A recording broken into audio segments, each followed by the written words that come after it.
Are you conscious?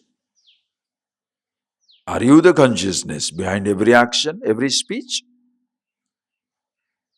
What action, what speech? Don't ask. Are you getting it? It's a very responsible statement. Are you conscious? If you are in the position of a king, maybe you have to punish somebody. Inflict capital punishment. Don't say, very cruel fellow.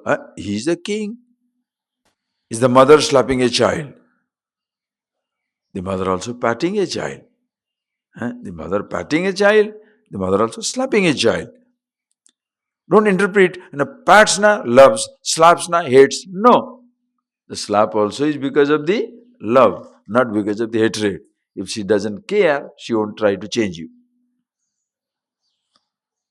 But the average person have got black and white. Slapping, punishment. Patting, good. Somebody can pat you and take you for a ride. You understand? Somebody can flatter you and take away things from you. And you thought he was a very nice person. Later on you discover you are exploited.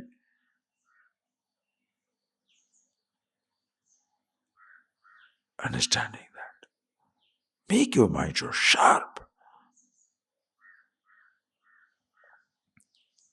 So when the scripture says not to do something, it is not to punish you. At no time, nothing should be a punishment. Your so-called austerities, meditations should not be a punishment. It should be absolute pleasure. Aware of yourself. You choose to do, you choose not to do. Doesn't matter. Because you see the source very clearly. Niyachet Shivak Manasi Pragya. May you resolve your words into your mind. I hope you saw that. You see that. That is why sitting down quiet helps you. Not all the time talking. See the source of your words. The words that you speak. Words that you hear, the source is somebody's mind. Words that you speak, what is the source? You understand? Words that you hear has its source in somebody's mind.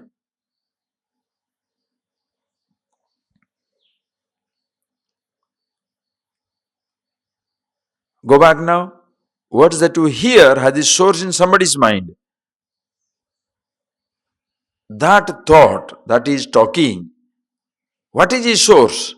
You will never know. The fellow may not know anything but talking nonsense to you. He has not gone to Himalayas, but he's talking about Gomukh, these things. Simply imagination.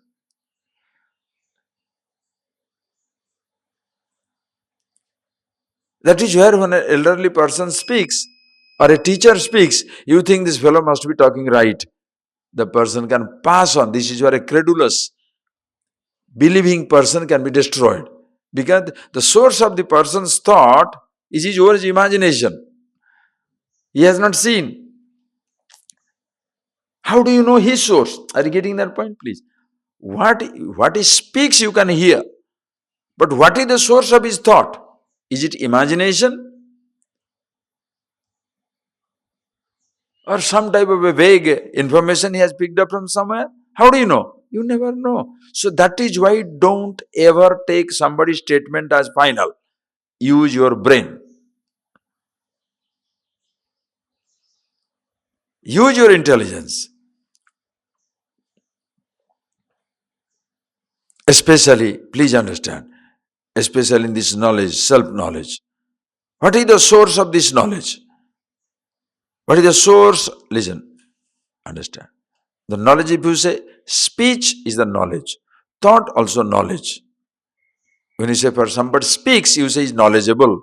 When he says thought, oh, he's wonderful knowledge. What is the source? Yourself, myself. So my thought has a source in me. My speech is connected to that. If you listen to my speech, you shall get connected to that. Your thought, you go to yourself. I come from the source, you go to the source. Circle is complete. That is why in self-knowledge, in awareness of yourself, there is no vagueness. You understand what I'm talking?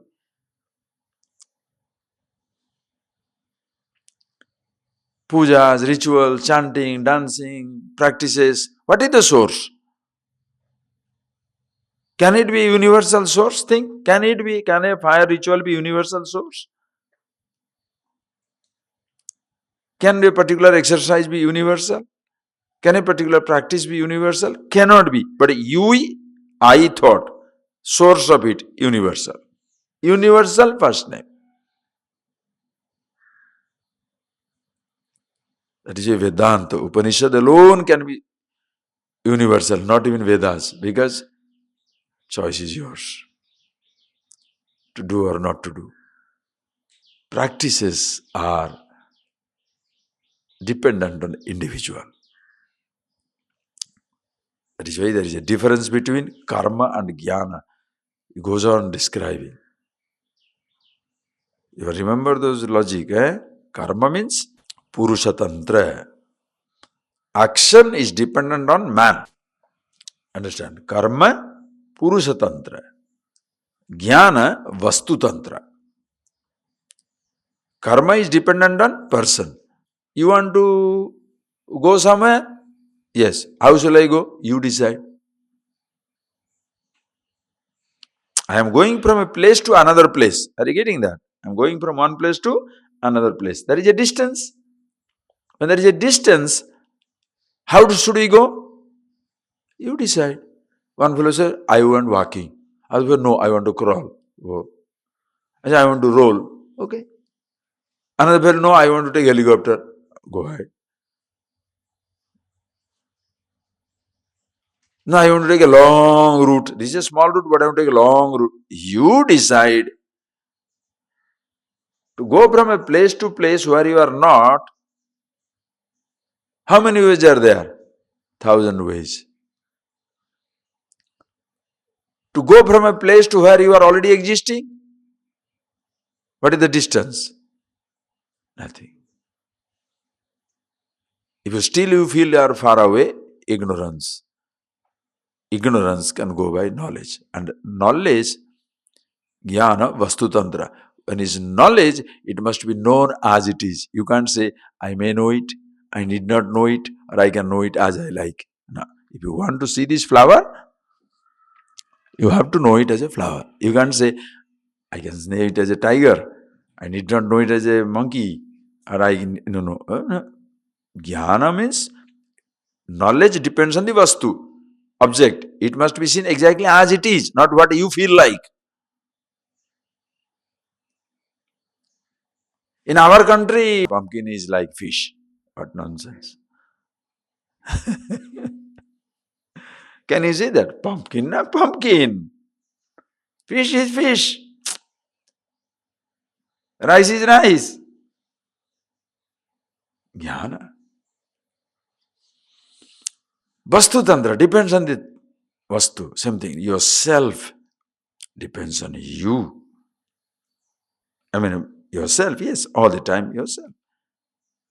So there is no question of imagining, speculating. Everybody must see it as it is. That is why the job of the teacher is to reveal the truth as it is.